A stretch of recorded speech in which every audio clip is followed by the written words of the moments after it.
bagong Bangsamoro Draft Law ang planong isulong ng ilang grupo ng mga rebelding Muslim sa pag-upo ni President-elect Rodrigo Duterte. Giit nila, mas magiging makatotohanan ang bagong BBL dahil sila raw mismo ang bubuo nito. Nasa gitna ng aksyon si Mia Reyes.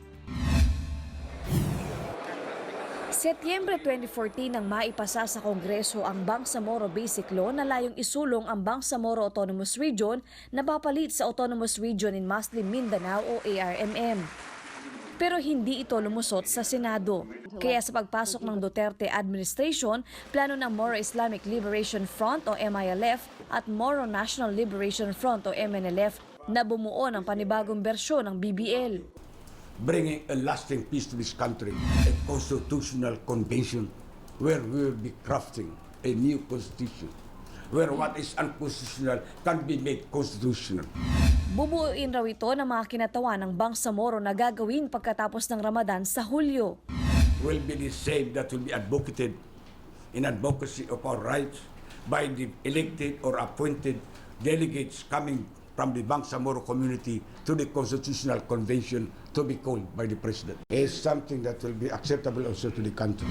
Matapos ang pagbalangkas sa mga probisyon, plano ito ipakita kay Duterte bago idiretso sa Kongreso.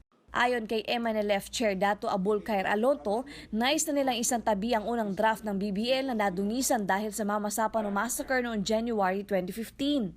Umaasa ang MNLF na susuportahan ito ni Duterte, lalo nitong Biyernes lang ay nakipagpulong na ito kasama sina Alonto, MILF Vice Chair Gadzali Jafar at MILF Chair Alhaj Murad Ibrahim. The MNLF is one in support of the President-elect, Mayor Rod Duterte, and providing a final resolution to the Mindanao conflict. And hopefully also we have the support of the international community, particularly the Organization of Islamic Cooperation, and of course Malaysia. Dumalo rin sa pulong kagabi si Malaysian Ambassador Dato Zamri Mod Kasim pero hindi na ito humarap sa media. Mula Davao City, umaaksyon, Mia Reyes, News 5. Be sure to come back. News 5 everywhere. Copyright 2016.